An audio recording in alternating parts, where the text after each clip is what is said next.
하나님의 말씀 요한 3서 1장 1절에서 15절까지입니다. 신약 396페이지에 있습니다.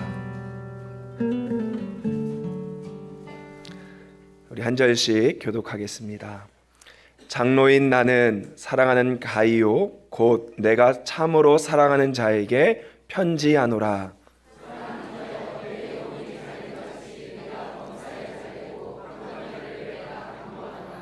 형제들이 와서 내게 있는 진리를 증언하되 내가 진리 안에서 행한다 하니 내가 심히 기뻐하노라.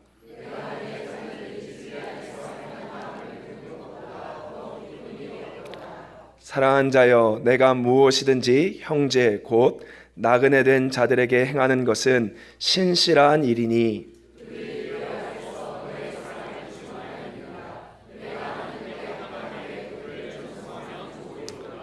이는 그들이 주의 이름을 위하여 나가서 이방인에게 아무것도 받지 아니함이라.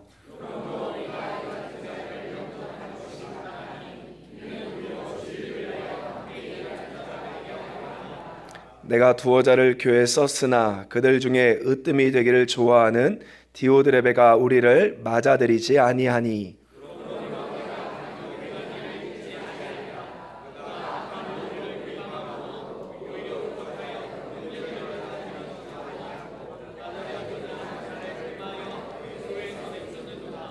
사랑한 자여 악한 것을 본받지 말고 선한 것을 본받으라. 선을 행하는 자는 하나님께 속하고 악을 행하는 자는 하나님을 배웁지 못하였느니라.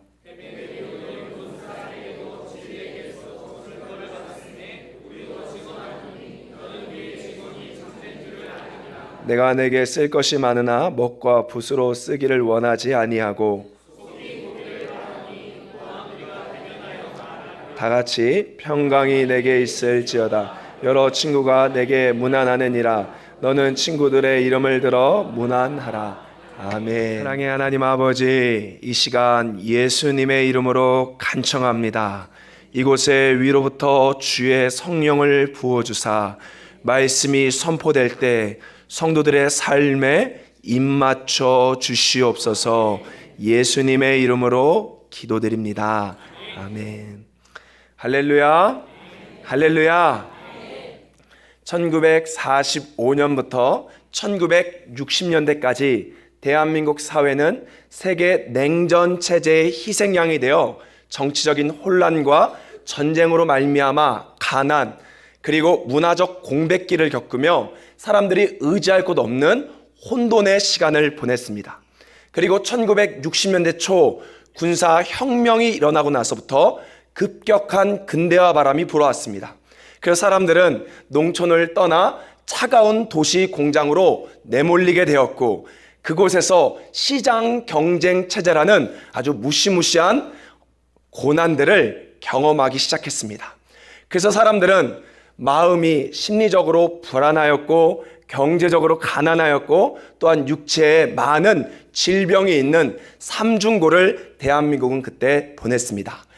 당시 서울 서대문구 대조동의 영산 조용기 목사님은 천막교회를 치면서 우리가 함께 읽은 오늘 본문을 가지고 바로 삼박자 축복, 삼박자 복음을 증거하였습니다.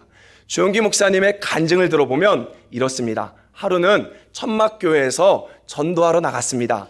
그래서 한 집의 문을 두드리자 아주머니가 나왔습니다. 그래서 목사님이 이렇게 말합니다. 예수 믿고 천국 갑시다. 이렇게 말합니다. 그러자 아주머니가 웃기네. 예수쟁이들 다 뻥이야. 나 천국 안 가. 이렇게 말합니다. 그래서 너무나 놀라서 아주머니 천국 안 가면 지옥 가요. 지옥이 얼마나 무섭고 고통스러운 곳인지 아십니까? 라고 말하자 이 아주머니가 하나도 안 무서워. 우리 집이 지옥인데 생각해봐. 남편은 10년째 알코올 중독으로 돈 안 벌어오고 바깥에서 사고치고 자식 9은 길거리에 나 앉아 구걸하고 도둑질하고 있어. 우리 집에 하루만 살아봐. 내가 지옥이 뭐가 무섭겠어. 이게 바로 지옥이지. 죽으면 천국 보내주는 그 하나님 그까짓 거 왜 지금 천국을 우리 가운데 줄 수 없는데 나는 천국 별거 아니야. 배불리 먹을 수 있는 쌀과 따뜻한 잠을 잘 수 있는 손 이불만 있으면 그게 천국이야. 이 말을 듣자 더 이상 목사님이 복음을 증거하지 못하고 천막교회로 돌아옵니다. 그러면서 울면서 기도하면서 말씀을 천천히 보면서 우리가 함께 읽은 이 요한 3서 1장 2절의 말씀을 가지고 구원은 단순히 영혼의 구원만이 아니라 바로 육체의 회복과 세상이 잘 되는 것까지 포함되구나 해서 바로 삼박자 축복이 탄생하게 된 것입니다. 이로 말미암아 1990년 초까지 이 삼박자 복음으로 한국교회는 엄청난 성장과 부흥이 일어났습니다. 이처럼 이 복음은 시대적 상황과 너무나 잘 맞았습니다. 그래서 여러분 그 당시 보면 감리교, 장로교, 성결교 뭐 할 거 없이 강단에서는 다 삼박자 축복을 거의 대부분 이야기를 했습니다. 그리고 또 한 가지 너무나 재미있는 것은 대한민국 사회가 아무래도 유교다 보니 이 유교적 정서와 잘 맞는 장로교 정치가 잘 어우러졌습니다. 그래서 여러분 아시다시피 감리교회 장로가 있습니까? 없습니까? 있지요. 침례교회 있어요? 없어요? 있지요. 순복음에 있습니까? 없습니까? 있습니다. 여러분 원래는 장로교회 장로가 있으면 돼야 안 돼. 감리교회 장로가 있으면 돼야 안 돼요? 안 되는 거예요. 감리교회는 원래 없습니다. 그건 장로교회인 거예요. 오순절에도 장로가 있으면 돼야 안 돼요? 안 되는 거예요. 원래는. 제가 학부 때 공부하고 있을 때 외국인 애들이 얘기합니다. 야, 감리교회 니네 장로가 있다며? 있대요. 막 비웃습니다. 그게 장로교지 어떻게 감리교회야? 이처럼 대한민국 사회는 시대적 흐름에 따라 강단에서는 교파와 상관없이 다 삼박자 축복을 이야기했고 정치적으로는 다 장로교 정치를 따라오고 있었다라는 것입니다. 분명히 이것으로 말미암아 한국교회가 성장하고 부흥했지만 한 가지 문제가 발생합니다. 바로 그것은 그들이 구약의 이스라엘 백성들처럼 복음 받았지만 그 복을 제대로 사용하지 못하는 데 있는 것입니다. 성도들은 복 받는 방법만 배웠지 복을 어떻게 써야 되는지에 대해서는 제대로 배우지 않았다라는 것이죠. 그래서 저는 오늘 이 요한 3서 문맥을 가지고 도대체 왜 우리가 강건하며 잘 돼야 되는지 함께 말씀을 통해 찾아가 보도록 하겠습니다. 여러분 요한 3서는 바로 소아시아에 있는 에베소 교회를 담임하고 있는 사도 요한이 그가 아주 사랑하는 제자 가이오에게 보내는 편지입니다. 우리가 본문을 살펴보기 전에 먼저 왜 사도 요한이 이 에베소의 담임 목사가 되었는지 잠깐 보도록 하겠습니다. 여러분 에베소 교회는 누가 담임이었죠 원래? 따라합시다. 디모데. 원래는 우리 성경을 읽어보면 디모데가 에베소 교회를 담임하고 있었습니다. 그래서 AD 60년 중후반경에 이 디모데가 예루살렘에 있는 이 사도 요한을 데리고 옵니다. 근데 그 이유가 무엇인지 아십니까? 사도 요한이 예수님의 어머니 마리아를 그때까지 잘 모시고 있었어요. 그래서 이 디모데가 더욱더 섬기고자 사도 요한과 마리아를 바로 이 에베소 지역으로 이주시킵니다. AD 431년 에베소 공의의 자료 보면요, 사도 요한이 이 에베소 지역에 마리아를 위한 집을 지어줬다 이렇게 쓰여 있습니다. 그리고 5월에 이 에베소 지역에는 아데미 여신 축제가 있습니다. 이때 디모데가 막 설교하는데 사람들이 돌을 들고 디모데에게 던져서 순교당하게 됩니다. 이로 말미암아 갑작스럽게 고령의 나이인 사도 요한이 바로 이 에베소 교회를 목회하게 된 것입니다. 그런데 여러분 체코의 종교개혁자인 제롬의 글에 보면 이렇게 나옵니다. 아무래도 여러분 나이가 많다 보니까 설교를 길게 할 수가 없어요. 그래서 사도 요한은 이렇게 이야기했다라고 합니다. 매번 예배 때마다 사랑하는 자녀들아 서로 사랑하자. 너희가 서로 사랑하라. 이렇게 말했습니다. 그 다음 주에도 사도 요한이 올라와서 사랑하는 나의 자녀들아 서로 사랑하자 하고 내려왔다는 것이죠. 이때 성도들이 사도님 왜 매주 똑같은 설교만 합니까? 라고 물어봅니다. 이때 사도 요한이 이렇게 대답합니다. 따라합시다. 이것이 예수님의 명령이다. 아멘. 이처럼 사랑으로 목회하고 있을 때 그의 사랑하는 제자 가이오에게 아주 사적인 개인적인 편지를 보냅니다. 이제 본론으로 들어가서 오늘 본문 1장 1절 말씀 1장 1절 함께 읽겠습니다. 시작.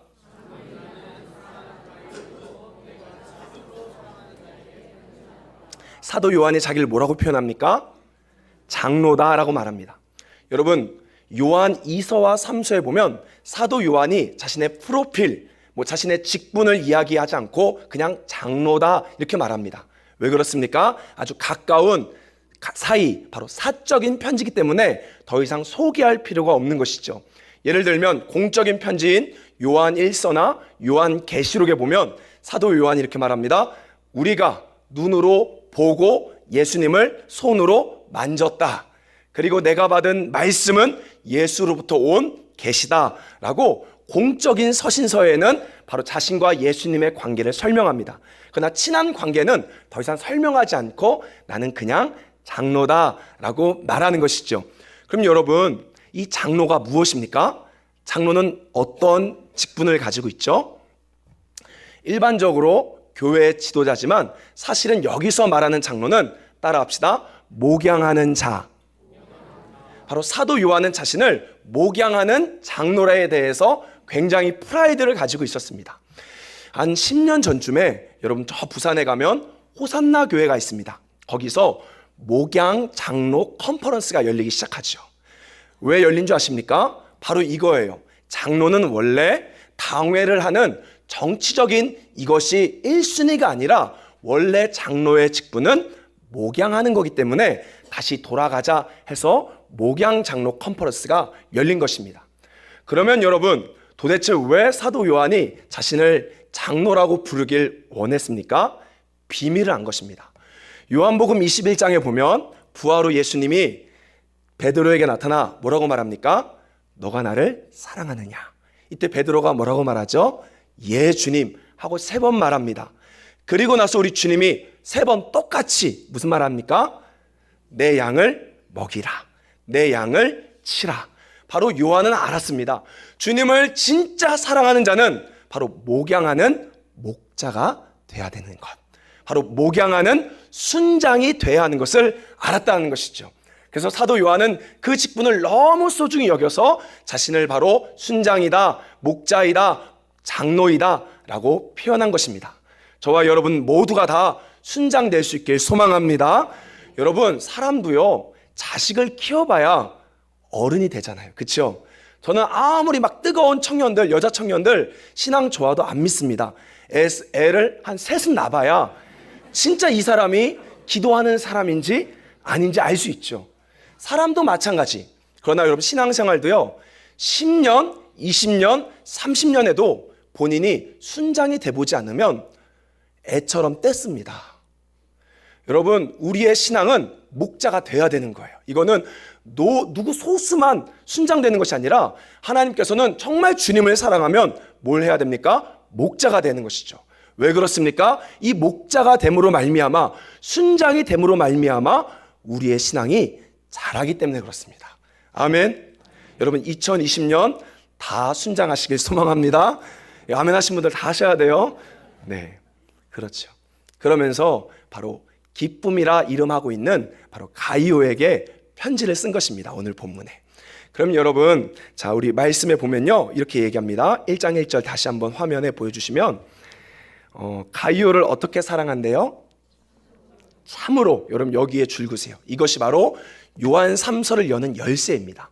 바로 참으로, 이 뜻은 정말로, 진짜로, 이런 부사적 표현이 아니라 엔 알레데이아, 바로 진리 안에서 사랑한다는 거예요. 내가 진짜 사랑한다 이게 아니라 진리 안에서 사랑하는 것입니다. 그 당시 버가모 교회를 지도하고 있었던 가이오를 사도 요한이 진리 안에서 사랑한다는 것이죠. 여러분, 진리는 무엇입니까? 바로 예수 그리스도.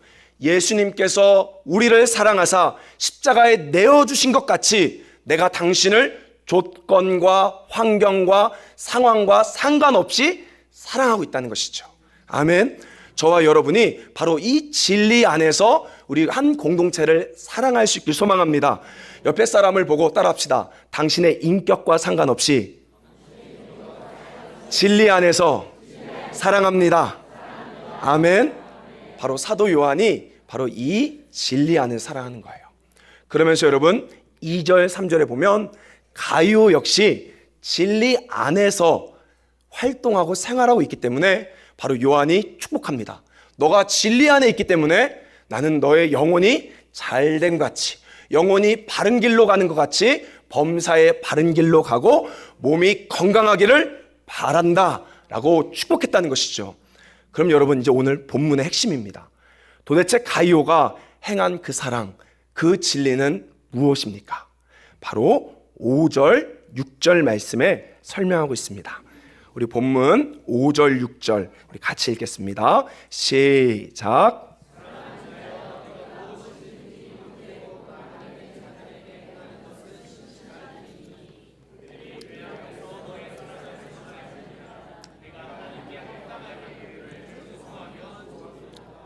원문에 보면 순서 이렇습니다. 사랑하는 자여 너가 신실히 행하고 있다 라고 칭찬하며 시작합니다.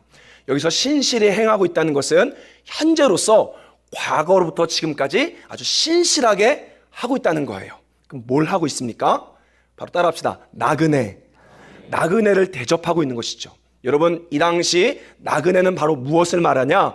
순회 선교사를 말합니다. 바로 한 지역을 옮겨 다니며 여기저기 선교하는 그 순회 선교사를 가이오가 과거로부터 지금까지 아주 신실하게 섬기고 도왔다라고 지금 사도 요한은 축복하고 있는 것입니다. 그러면 여러분 이 당시 선교 정책과 오늘날의 선교 정책이 조금 다릅니다. 오늘날은 여러분 어떻습니까? 한 교회가 선교사를 준비하고 파송시킵니다. 그리고 나서 어떻게 하죠? 그 선교사의 생계를 책임져 주죠. 제가 알기로는 아마 최소 150만 원 이상 매달 후원해야 주파송 선교사가 될 수 있습니다. 오늘날은 이렇게 선교합니다. 그런데 여러분 1세기 당시는 신용카드도 없었고요. 인터넷 뱅킹도 없었습니다. 그래서 먼 지역에 선교 나가면 그 사람을 찾아서 돈을 줄 수가 없기 때문에 사역하고 있는 가장 가까운 지역교회가 이 순회 선교사를 도와야 되는 거예요. 이해되십니까? 오늘날은 뭐라고요? 파송한 교회가 책임지지만 1세기 교회 상황은 바로 지역교회가 이 선교사를 먹여야 됩니다. 예를 들면 사도 바울이 예루살렘에서부터 일루리곤, 유고슬라비아까지 복음을 편만하게 전파합니다. 더 이상 복음 전할 곳이 없어 바로 서바나, 스페인 선교를 계획합니다. 이때 이 스페인을 거쳐가는 한 교회가 있는데 무슨 교회입니까? 로마 교회죠. 그래서 이 로마 교회에게 자신을 선교적 파트너, 재정의 파트너가 되어달라고 한 통의 편지를 씁니다. 그게 뭡니까 여러분? 로마서예요. 이해되십니까? 바로 1세기 상황은 파송한 교회가 책임지는 것이 아니라 바로 사역하고 있는 지역교회가 선교사들을 먹여야 된다는 것이죠. 그래서 바로 이 가이오가 그 사역을 참으로 잘하고 있었다라고 말합니다. 우리 6절 말씀 다시 보면요. 여기 보십시오. 전송하면 좋으리다 이렇게 쓰여 있습니다. 이게 프로펜포라는 헬라어인데 먼저 보내다라는 뜻이지만 1세기 상황에서는 어떤 의미를 가지고 있냐? 여행자에게 필요한 먹을 것과 재정과 모든 경비를 지원한다 라는 거죠. 여러분 가이오가 범사에 잘되고 성공하고 건강해야 될 이유는 바로 가이오로 말미암아 수많은 선교 사역이 완성되고 있기 때문에 그렇습니다. 믿으십니까? 저와 여러분이 정말로 잘돼야 될 이유를 발견할 수 있길 소망합니다. 디도서 3장 13절에 보면요, 이 프로펜포가 또 나옵니다. 바로 뭐냐?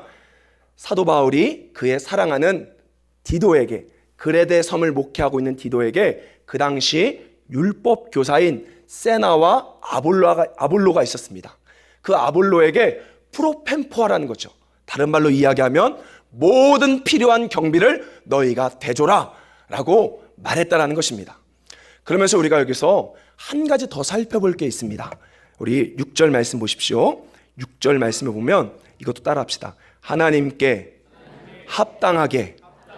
어떻게 섬겨야 됩니까? 하나님께 합당하게. 여러분 초대교회 구호는요, 하나님께 합당하게라는 구호가 있었습니다. 그래서 서신서 보면 사도 바울도 주께서 받으시기에 합당하게 해라 라고 이야기하는 것이죠. 여러분, 부산 해운대에 가면 수영로 교회 아시죠? 거기 예전에 담임하셨던 분이 정필도 목사님. 이 목사님이요, 늘 설교 때마다 이런 이야기를 하셨습니다. 눈에 보이는 사역자도 제대로 못 섬기면서 어떻게 보이지 않는 하나님을 섬길 수 있느냐. 이건 단순히 목사 잘 섬기면 복 받는다, 뭐 이런 말 하는 것이 아닙니다. 바로 하나님께 하듯 사람들을 섬겨야 그것이 주님이 받으시기에 합당한 예물이 되고, 그리고 그 섬기는 자에게 진정한 축복이 오기 때문에 말한다는 것이죠. 저와 여러분이 따라합시다. 주께 하듯 섬기자. 아멘.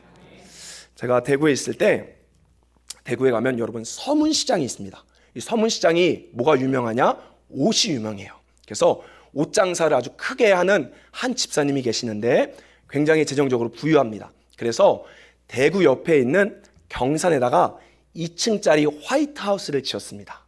여러분, 그 집을 왜 지은 줄 아십니까? 집을 지은 이유는 한 가지예요.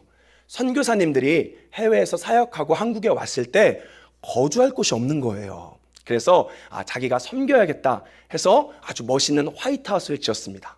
그리고 또 국내 목회자들 중에서 재정적으로 어려워 휴가 못 가는 사람들 많거든요. 그래서 그들이 쉴 수 있게 만들자 해서 이 화이트하우스를 지은 거죠.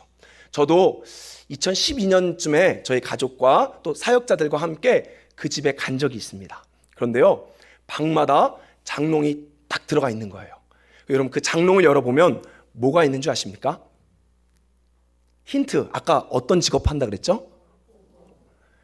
치수별로 옷이 꽉 들어있는 거예요. 그래서 와갖고 마음껏 꺼내 입으시라고. 제가 그걸 딱 봤는데 너무 감동인 거예요. 너무 하나하나 배려가, 왜냐하면 사실 선교사들 오면 옷도 없거든요. 그래서 그 치수에 맞게 옷을 다 집어넣고 나갈 때는 그거 가지고 가라는 거죠. 하나님이 받으시기에 이렇게 합당하게 섬기고 있는 것입니다. 저는요, 제가 사실 목회자가 아니라고 하면 저도 이런 가이오 같은 사역을 하고 싶은 거예요. 저와 여러분이 이렇게 많은 상도들과 선교사들을 섬길 수 있길 소망합니다. 이게 바로 이것 때문에 바로 사도 요한은 너가 잘 돼야 된다. 너가 재정적으로도 빵빵해야 된다. 너가 강건해야 되는 거야. 라고 축복했다는 것입니다. 근데 여러분, 한 가지 문제가 발생합니다. 바로 그것이 9절 말씀입니다. 우리 오늘 본문 9절 말씀 함께 읽겠습니다. 시작.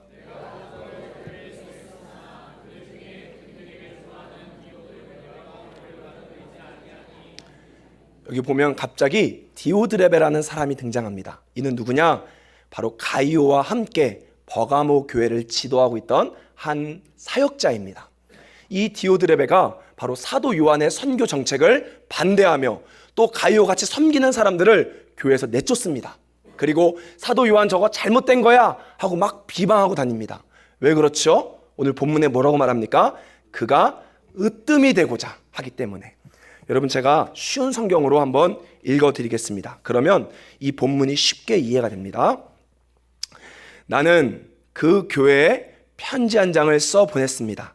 그런데 디오드레베가 그 교회 우두머리가 되려는 야심을 품고 우리의 권위를 인정하려 하지 않습니다. 바로 자신의 영향력을 내세우고 싶어서 바로 사도 요한의 이 권위를 인정하지 않고, 또 순회 선교사가 새롭게 교회 안에 들어오면 뭔가 또 새로운 영향력들이 생기니까 이게 싫어서 거절했다는 것이죠. 그래서 사도 요한은 이 디오드레베를 악하다라고 말합니다. 여러분, 오늘날 교회 안에서도 이런 디오드레베 같은 일들이 있습니까? 없습니까? 많아요. 제가 아는 한 장로님이 있습니다. 이분은 도시 아주 큰 교회에서, 훈련 잘 된 교회에서 사역하시고 이제 시골 모교회로 돌아왔습니다. 아주 열정이 있으니까 65세 장로님이신데 중고등부를 맡은 거예요. 같이 부부가 열심히 막 섬깁니다. 그래서 실제로 진짜 교회가 1년 만에 중고등부가 40명이었다가 80명으로 부흥했습니다. 근데 여러분, 교회가 부흥하면 어떤 문제가 생기는 줄 아십니까?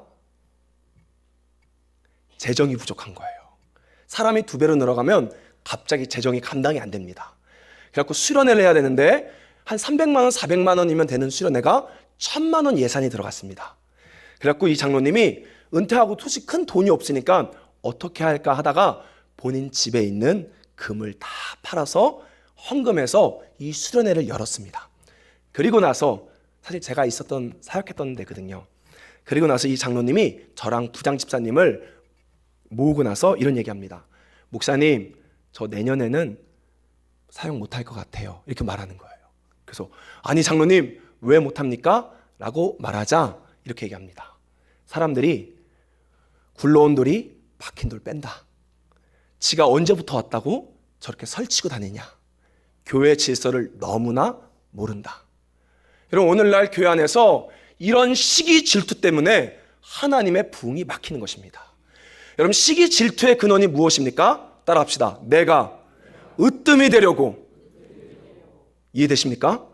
그래서 사도 요한은 바로 이것이 진정한 악이다 라고 그 다음에 10절 11절에 계속해서 이야기하며 이 가이오야 너는 선에게 속하라 라고 위로하고 있습니다. 그리고 마지막으로 12절에 보면 롤 모델을 제시해 줍니다. 그가 바로 누구냐? 따라합시다. 데메드리오. 데메드리오는 크게 2가지 해석 입장이 있습니다. 첫째는 바로 가이오와 같이 지역교회를 섬기는 지도자다. 또 하나는 순회 선교사 중 하나이다 해서 2가지 해석이 있는데 저는 무엇이 맞는지는 모릅니다. 근데 중요한 것은 이 데메드리오는 롤 모델이 돼서 계속해서 하나님 나라 부흥과 선교 완성을 위해 열심을 냈다는 것이죠. 이때 사도 요한 얘기합니다. 너가 그들을 보고 시기하지 말고 도전받으라고 이야기합니다. 여러분 우리 신앙에 도전이 있길 소망합니다. 여러분 교회사 가운데 보면요, 막 감리교회 창시자 요한 웨슬리, 그 다음에 여러분 조나단 에드워즈 이런 대단한 사람이 있었지만 그에게 도전을 준 사람이 있습니다. 누군지 아십니까? 바로 조나단 에드워즈의 사위인 데이비드 브레이너드. 제가 기회가 되면 이 사람의 생애에 대해 이야기할 거예요. 수많은 사람들이 이 인디안 선교했던 데이비드 브레이너드의 영성을 보고 시기하고 질투한 것이 아니라 오히려 큰 도전을 받아 18세기에는 엄청난 부흥이 일어난 것입니다. 저와 여러분에게 이런 롤 모델이 있길 소망합니다. 그럼 여러분 잘 될 이유가 있습니까? 여러분 진짜로 건강해야 될 이유가 있습니까? 이유가 있어요, 없어요? 정말 있습니까? 바로 우리는 이 마지막 지상 대명령 선교 사역을 완성해야 되는 것입니다. 저는 사실 이제 진짜 본론은 제가 어떻게 하면 실제적으로 이 시대에 따라 하나님의 일들을 할 수 있는지 몇 가지 중요한 소스를 나누고 마치도록 하겠습니다. 여러분 선교에서 가장 중요한 키워드가 무엇인지 아십니까? 선교. 뭐가 제일 중요할까요? 선교에서. 변화입니다. 선교는요 1년마다 선교 지도가 계속해서 바뀌어요. 그래서 90년대 초반에서 2000년대 초까지는 한국교회 선교다 하면 다 중국 선교 생각했습니다. 맞죠? 다 중국 선교했어요. 근데 지금은 여러분 중국 선교 안 나갑니다. 왜냐하면 이미 중국 교회가 잘 세워졌고 나가봤자 신학교 사역 정도만 합니다. 그래서 선교의 가장 중요한 키워드는 변화입니다. 그래서 저는 이 시대 가운데 오래전부터 연구했던 건데 4가지 대륙별로 중요한 선교 전략을 여러분들에게 나누고 여러분들이 기도하고 협력함으로 말미암아 여러분의 인생이 잘 되고 강건하길 소망합니다. 첫째, 우리 프로젝트 보여드리겠습니다. 중서부 아프리카 선교입니다. 여러분 아프리카는 크게 북쪽과 남쪽으로 나눠 있습니다. 북쪽은요 지금 거의 다 이슬람이 차지하고 있어요. 그리고 남쪽은 이 기독교가 꽉 잡고 있습니다. 그런데 2009년에 리비아의 독재자인 카다피가 이런 이야기를 합니다. 전 아프리카를 이슬람화하자 해서요 이제 이 이슬람 아이들이 남쪽으로 남진에서 내려오고 있습니다. 카다피 정권은 막을 내렸지만 지금도 그 정신은 그대로 북쪽에서 남쪽으로 계속 내려오고 있어요. 그래서 이 이슬람의 저지선이 어디냐? 바로 중앙아프리카와 서부아프리카입니다. 근데 여러분 이 지역은요 불어권이 예전에 다스렸던 지역이에요. 그래서 복음을 증거하면 바로바로 회심의 역사가 일어납니다. 이렇게 복음의 역사가 많은 지역인데 실제로 이 지역에는요 한국 선교사들이 1%도 가 있지 않습니다. 왜 안 가인 줄 아십니까? 여기는 에볼라 바이러스가 있어요. 그리고 뭐가 있습니까? IS 주둔지가 이 서부 아프리카 쪽에 있습니다. 어디 나라냐면요, 제가 몇 군데 찍어드리도록 하겠습니다. 여기 보면 세네갈, 말리, 니제르, 차드 이런 나라에 지금 이제 중앙 아프리카, 서부 아프리카의 아주 중요한 지역입니다. 그래서 제가 알기로는 GMS에서 이 서부 아프리카 선교사를 모집했는데 지원자가 없는 거예요. 다 동남아만 나가니까. 여기가 참으로 중요한 지역이고, 여기는 깃발만 갖다 대면 바로 회심의 역사가 있는데, 나가면 에볼라 바이러스 있지, IS 있지 하니까 아무도 못 나가는 거죠. 전에 목사님이 이 GMS 실크로드장이었는데 저한테 또 나가겠냐 하는 거예요. 제가 뭐라고 말했을까요? 뭣도 모르고 할 수 있습니다 이렇게 말했습니다. 그러자 목사님 그렇게 얘기해요. 너희 자녀를 여기다 두고 가라. 우리 교회가 책임질 테니까 너랑 네 아내만 떠나. 너 갈 수 있어? 이렇게 말하는 거예요. 제가 죄송합니다 하고 나왔죠. 그래서 여러분, 이 중서부 아프리카를 위해 기도할 수 있길 소망합니다. 다 중요하지만 지금 이렇다는 거예요. 이 지도는 1년, 2년 지나면 또 바뀝니다. 그 다음 두 번째, 인도 차이나 반도. 여기 대부분 이제 한국 교회에서 선교한다 그러면 다 인도 차이나 반도 선교를 나가는데, 저는 특별히 다른 지역들 말고 핍박이 있고 복음 전파가 좀 어려운 우리가 교회가 사역하고 있는 미얀마나 라오스를 위해서 몇 가지 소스를 드리겠습니다. 여러분, 태국은요 복음이 열려 있습니다. 태국은 복음 전파에 어려움이 없어요. 근데 태국에 보면 치앙마이라는 지역이 있습니다. 이 치앙마이를 뭐라고 말하냐? 따라합시다. 골든 트라이앵글. 이 지역을 여러분 중요시 여겨야 됩니다. 왜냐하면 미얀마와 라오스와 이 트라이앵글로 연결된 지역이에요. 그래서 지금 실제적으로 이 치앙마이에 가면 미얀마 신학교가 있습니다. 그리고 라오스 신학교가 있어요. 거기서 현지 사역자들이 열심히 신학 훈련을 하고 있습니다. 제가 지금 1년째 지금 라오스 선교를 사역자를 키우고 있는데요. 이 지역들은 한국 선교사가 들어가면 사실 실제로 교회 세우기는 거의 불가능해요. 세울 수도 없고 핍박과 박해가 강하니까 해봤자 교육사역이나 문화사역밖에 못합니다. 근데 여러분, 동남아의 특징은 한번 사역을 해주면 계속해서 요구합니다. 이 동남아는요 자립을 하도록 세워줘야 돼요.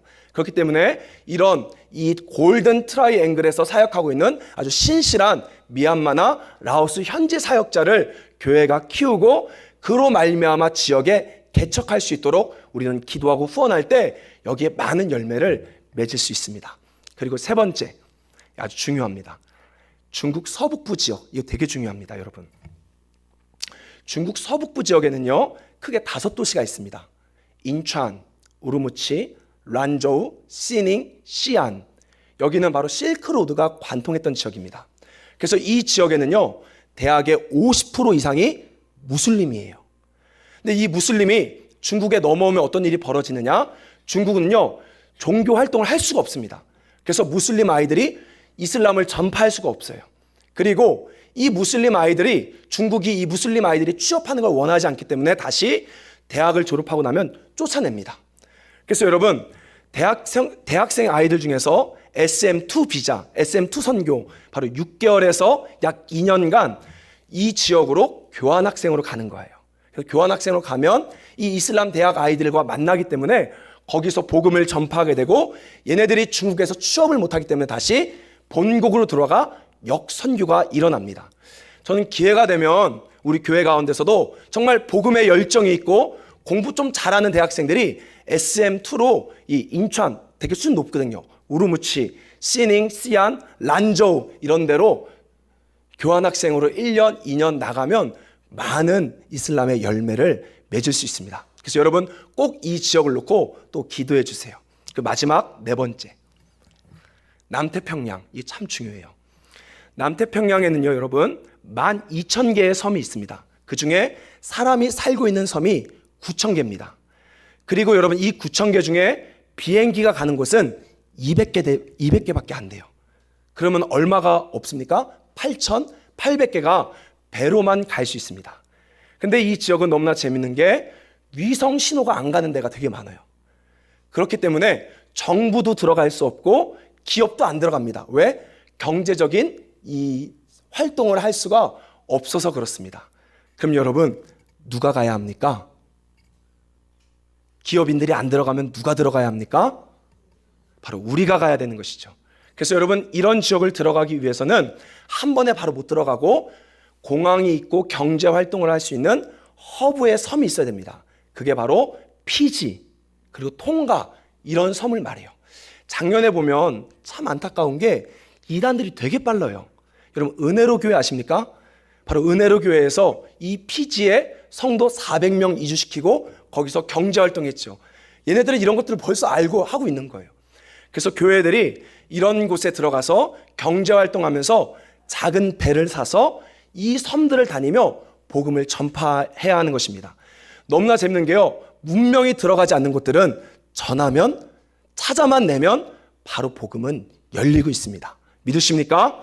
그래서 여러분, 저는 교회가 부흥해야 될 이유, 성도들이 잘 돼야 될 이유, 또 성도들이 강건해야 될 이유가 바로 이 세계 선교와 하나님 나라 완성 때문에 우리는 잘 돼야 될 줄로 믿습니다.